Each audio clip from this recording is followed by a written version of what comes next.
Iowa Debris and Jennifer Lopez on talent.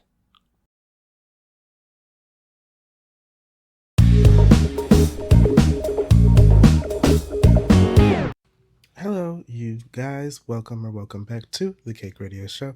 I'm the CakeDive and hope y'all are doing well because today we will be talking about Flo's Access All Areas, Flo's debut album that is out now. Not only is it out, but we also got, I believe it's the deluxe, Access All Areas Unlocked. And I'm so excited to talk to you guys about the album and my thoughts on the album and all the songs that are involved. And first of all, I gotta really set the stage. Like Flo has really been doing a big one. Like I'm very proud to say that I have been someone who has followed Flo since Cardboard Box back in 2022. I remember where I, like a lot of other people, remember where they were when they saw the legendary tweet, put them on, and like really hyped them up. And I also remember seeing like a bunch of ads from like some of the UK, like the Black British influencers that I used to watch that were using the song as like promo. I remember seeing, I think it was Nella Rose who did an ad with, I believe, Sky and the TV network and like cable company over in the UK that's owned by Comcast. Not sponsored. And they used the song in the ad, and I remember like being exposed. I'm like, wait, what is this melody? And like, I also like that was before I saw the tweet, and then I saw then I saw this music video because I'm like, oh, this is a gag, like this is iconic. And then I saw the tweet, so I was like, whoa, like whoa. So literally being able to follow them through their rise into like girl group stardom is great to see. Um and I was there, I was able to witness them during some of their like not like their messier moments because like overall they've been fairly clean cut as a group, but mostly like I guess the hiccups in terms of how fans and audiences reacted to them as a group. Like I remember when Fly Girl came out, and like a lot of people were hyping up Fly Girl because like it was a hit. It's not, well, not like it wasn't necessarily a hit. It sounded like a hit, and then people like the song dropped, and people were pushing the song, and then I also heard people be like, "Oh, like this song sounds good to y'all," because like Twitter be nasty boots. That's why I'm barely on there nowadays. Now I say that like I was not on Twitter a few days ago, drunk off my ass and tweeting about Flo, which I'll get to later because that is a part of this conversation. Um, but I remember when Fly Girl with Missy Elliott came in, people were like mixed on that, and then they kind of, girl, like let's. I'm all over the place. Let's dig into like the songs before we got to the album, right? So like Cardboard Box came out, boom. Then the lead, their first EP came out. They had some of the hits like Cardboard Box, Immature, Not My Job, Summertime, Feature Me. Losing You came out, which I know a lot of people like, but for me personally, that's one of my like least favorite like Flow songs. Like I love them down, but I hit skip on that one when it comes up, unfortunately, in my queue. I just don't feel the song. Fly Girl with Missy Elliott, which I enjoy, but a lot of people didn't enjoy the song. Um, Three of Us, which I really enjoyed that EP.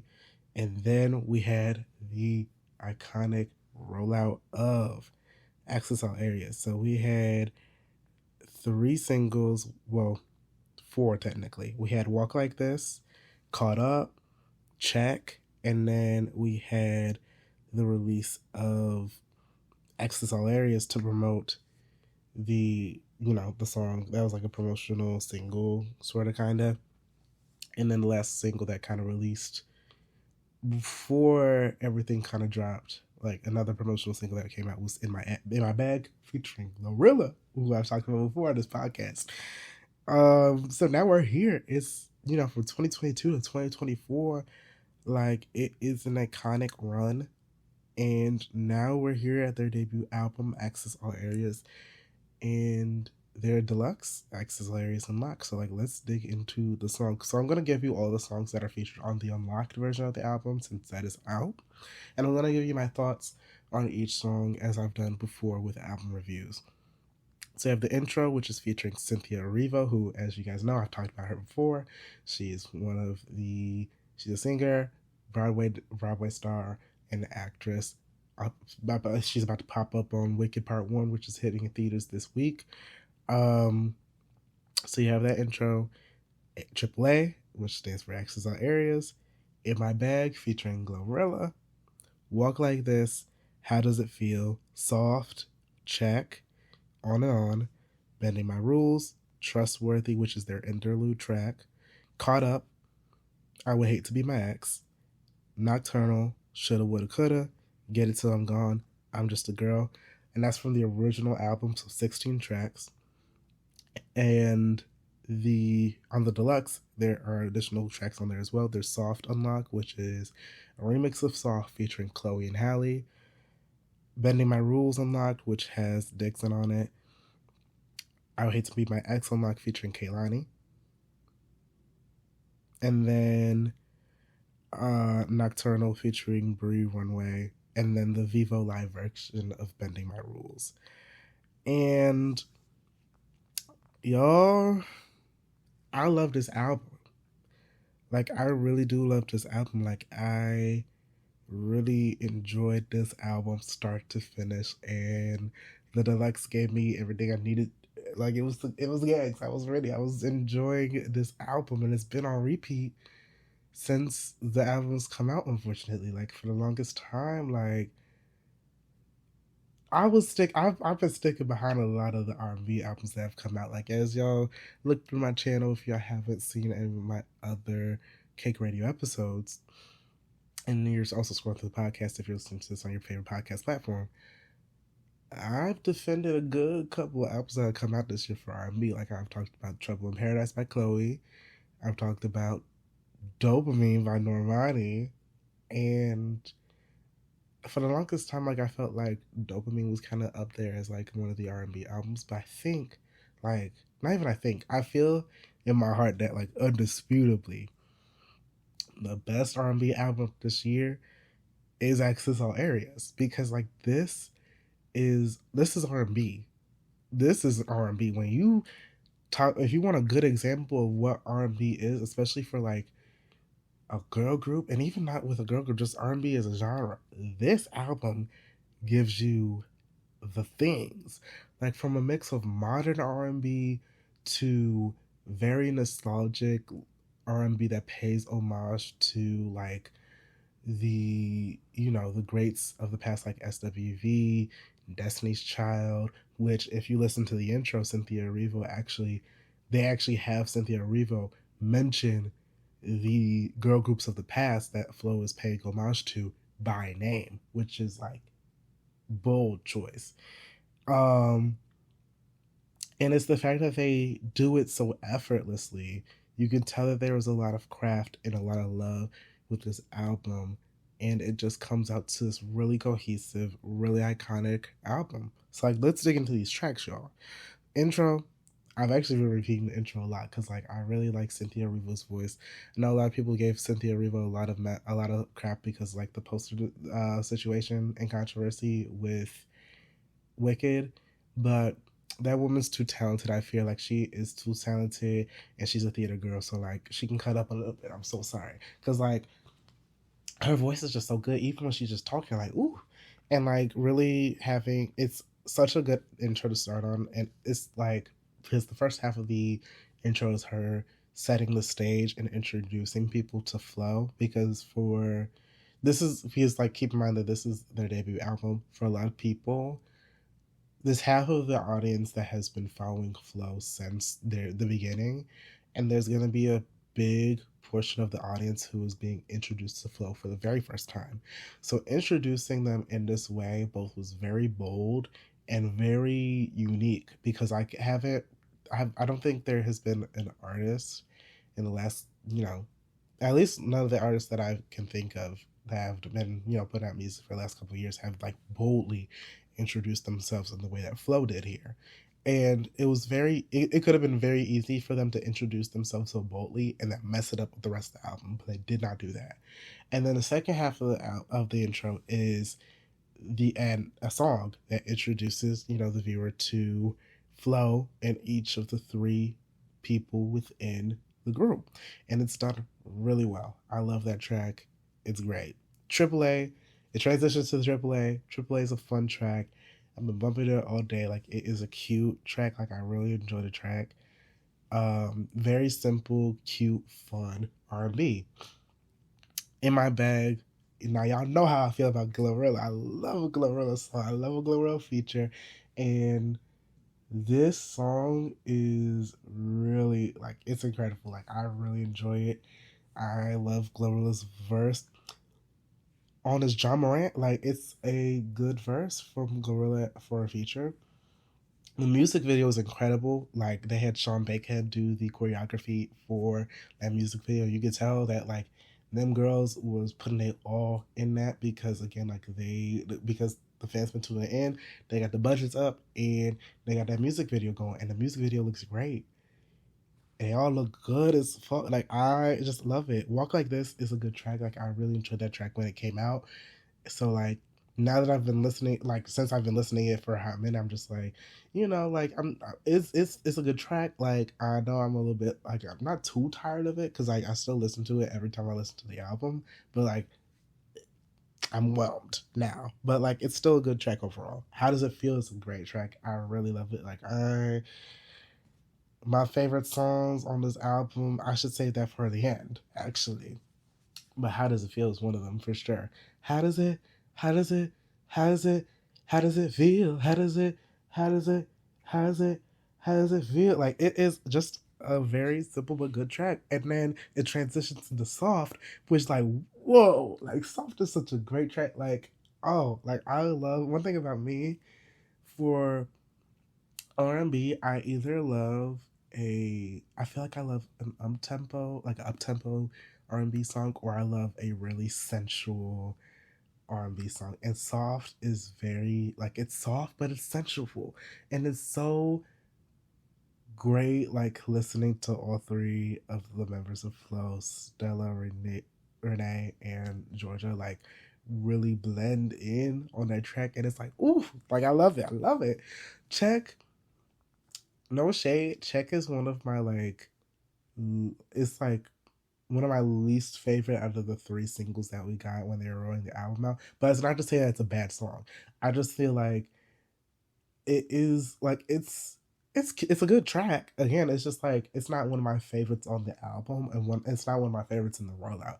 Like, I enjoyed Walk Like This and Caught Up more in the rollout. And again, like, I still enjoyed this track, but I think I enjoyed some of the other tracks on this album more than I did Check. And Check is still a good song. Like, is he loyal? Check.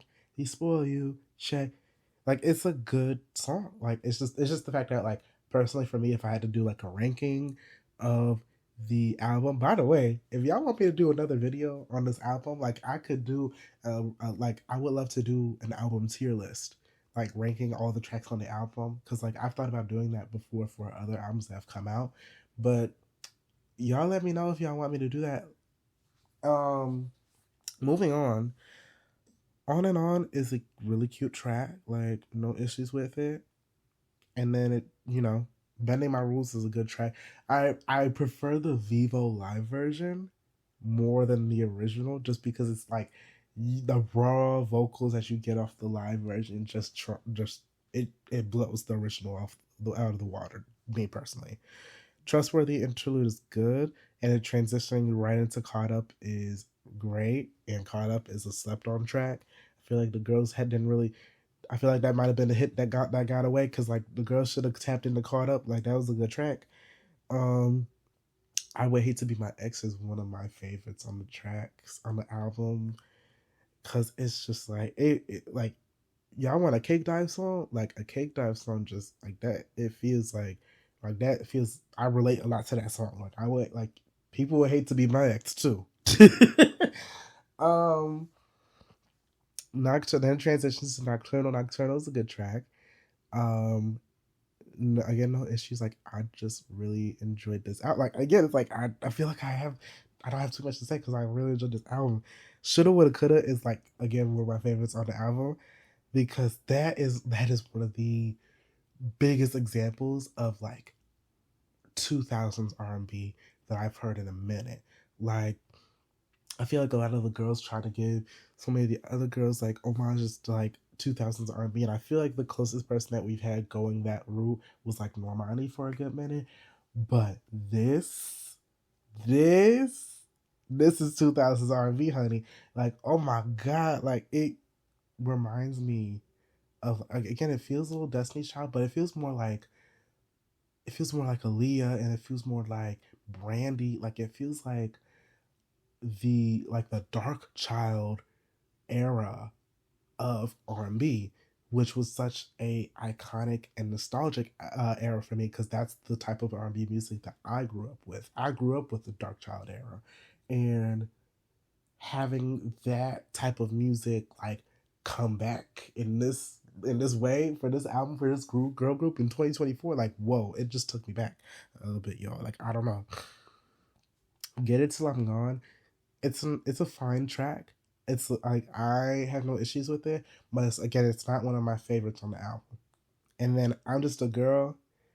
No shade. I've heard a lot of people enjoy I'm Just a Girl, but I'm Just a Girl low key is one of my least favorite tracks on the album. Like I know I'm a man. Listen, I'm a man. So like y'all don't gotta listen to me for real. But like I don't know. It seemed I think what bugged me the most about that track isn't like what the song's about at all. Cause like, I'm just a girl. It's cute. I think what bugged me the most about it was just the fact that I feel like it wasn't the best outro track to have on the album. I don't think it should have concluded with that track. It feels a little just like it was a little bit jarring to me that that's like the ending song for the the original album and not the deluxe. But that's just me. If y'all disagree, like, would love to hear your thoughts on that. Let me know in the comments on YouTube or Spotify.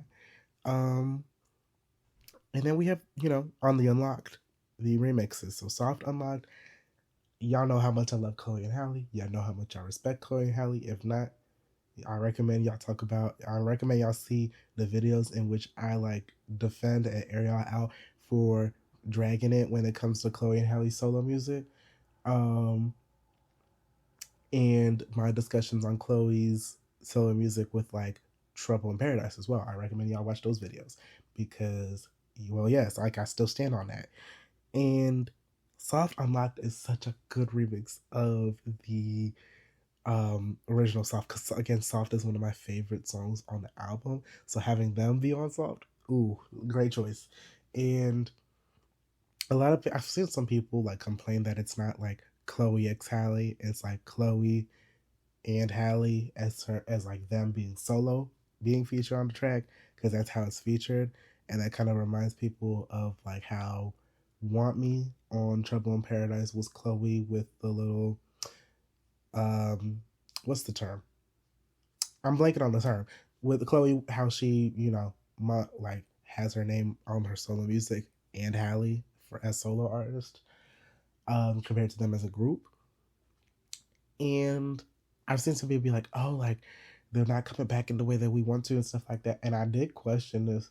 I did post this question in my solo music video talking about Chloe and Halle's solo music. I'm like, what if they come back with the third album and it's them blending their solo music, their solo music together in a way that complements it? And that's something that they've done before, but before they split. But what if they come back and it's more of that? And are y'all gonna start cutting up? Or are y'all gonna gag like y'all was gagging with Ungodly Hour? I ask you this. Is this a coincidence? But for me personally, I really enjoyed the track. I feel like Halle's verse was fine. It's a cute verse from Halle, but like nothing special. Like it doesn't really shine in terms of her features or like her other. Well, mind you, this is like her second solo feature, because she's only did this and Want Me on Trouble in Paradise, if I remember correctly. So, because Halle's not really a feature girl, like she really does, like she's really to herself when it comes to this music stuff, or she does it with her sister.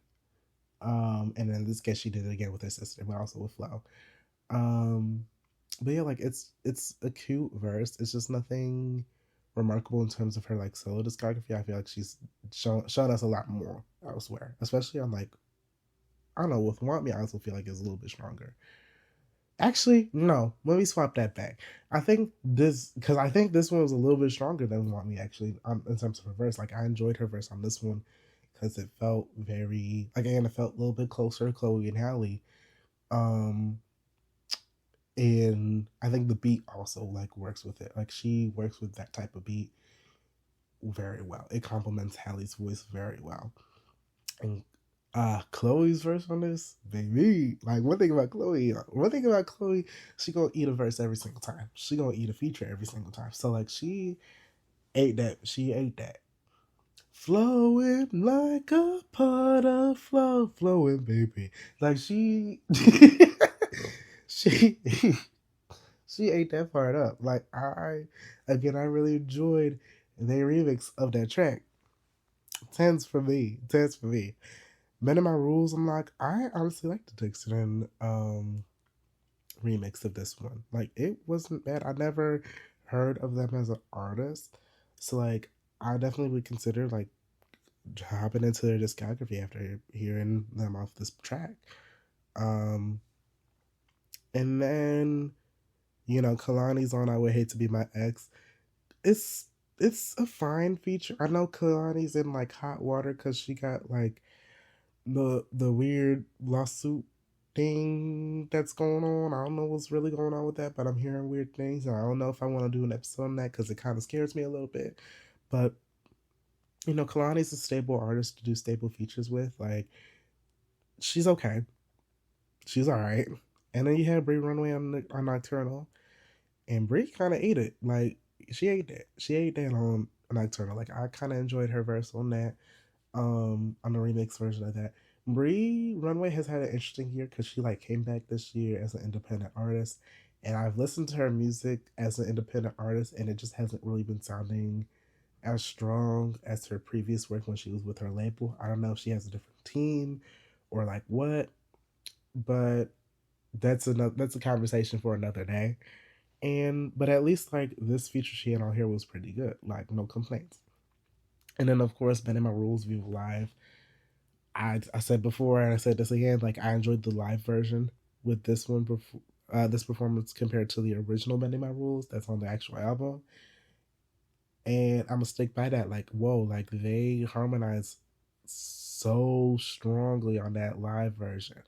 And it's better to just hear like the acoustics and like the instruments just be there instead of it being like, the studio version. Like that's just me personally. Favorite tracks on I'm just gonna do favorite tracks on the everything from both the deluxe and the original. So like intro. Actually, let's not include the intro because again, that's the intro track. But well, I'm gonna include the intro as one of my favorites. In My Bag, How Does It Feel? Soft, and then I'll say Caught Up, I Would Hate to Be My Ex, Shoulda, Woulda, Coulda, Soft Unlocked with Chloe and Halle, and then Nocturnal Unlocked with Brie Runway, and then obviously Bending My Rules Live. Those would be my favorites. I low-key want to give this album a 10, but I kind of want to sit on it. I want to sit on it because, like, I think right now I'm going to give it a 10. I would love to revisit the album at some point and, like, see if I still stand on that.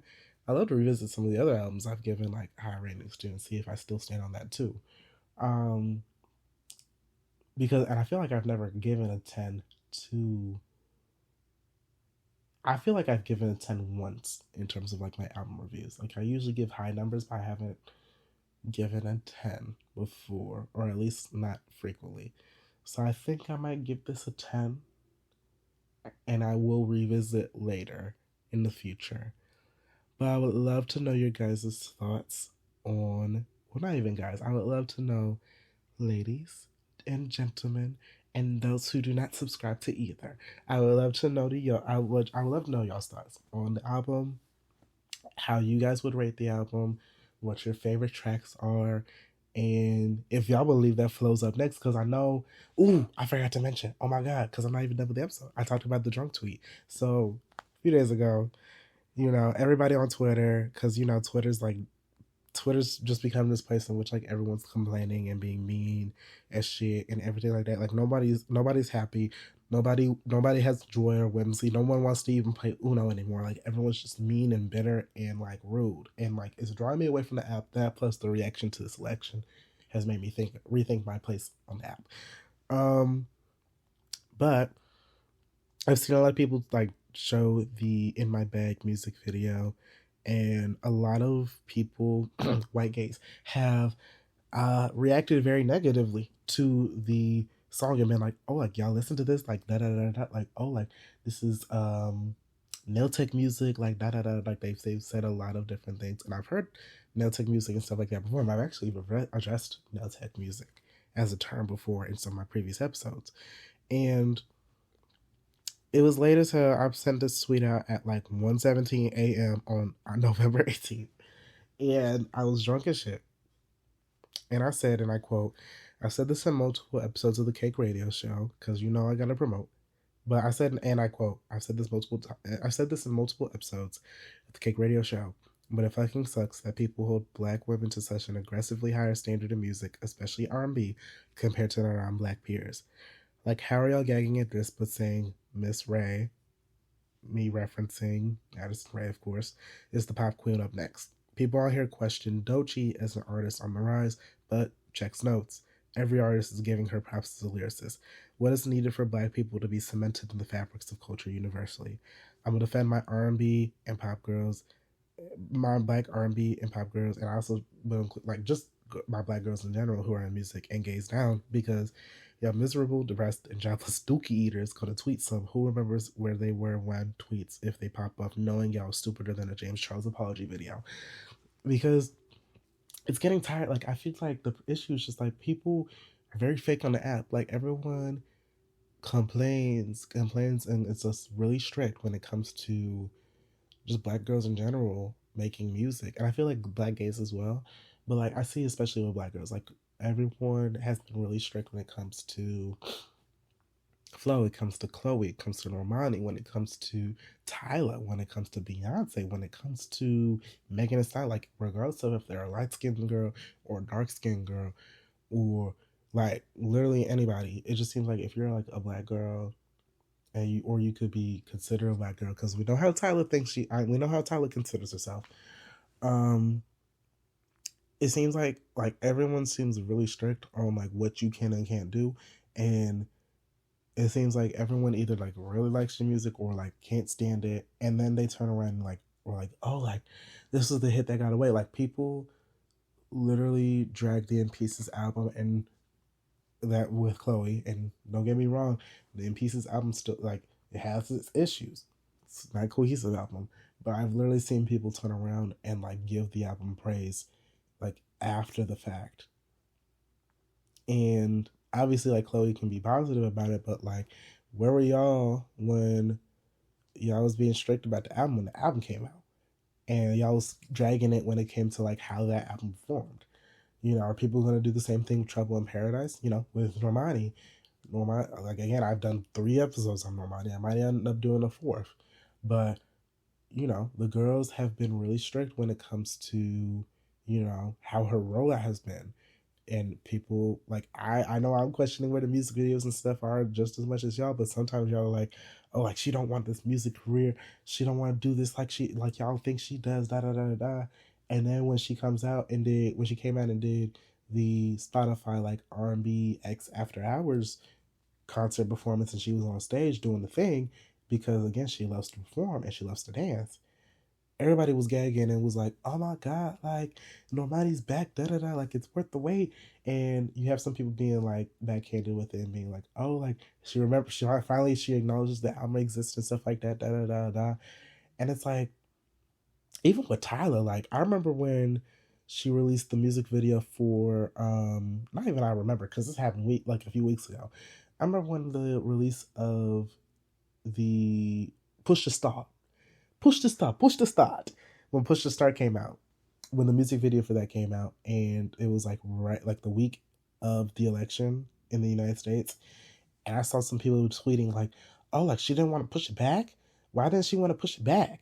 And it's like, y'all, this is a South African artist. Like, I know that she courts the United States because that is a bigger market to court, just like how Flo is courting a US market, because British people really are really weird when it comes to supporting black R&B artists and just black artists in general. Like, you kind of have to have dominance in the United States before you start popping in other countries, especially England. But with Tyler, like, it was very odd that people were like, oh, like, she didn't want to push it back. Like, what does Tyler got to do with the fact that people voted the way that they did this election here in the United States, a country that she's not from? Like, hello? And like, maybe like those who are like, maybe, you know, like, I don't, it don't make it like a sense to me. Twitter's a place that's so unserious and don't make it like a sense to me, and that's why I'm preparing to leave. But that's my thoughts on all of that. I hope y'all enjoyed this episode of the Cake Radio Show and my thoughts on XSL areas and everything in between. And I hope you guys, you know, like, comment, subscribe on YouTube where you get episodes before anybody else. And I hope if you're listening to this on your favorite podcast platform that you enjoyed this episode, give it a good rating because it helps, and stay tuned for some more projects coming your way. I'm so excited for y'all to see Icons and possibly some other projects coming to the Cake Radio channel and podcast. I'm excited to discuss that in more detail as well, about what my plans for bringing these projects over to the Cake Radio channel are. But yeah, that's been all from me, and I will talk to y'all later. Bye-bye.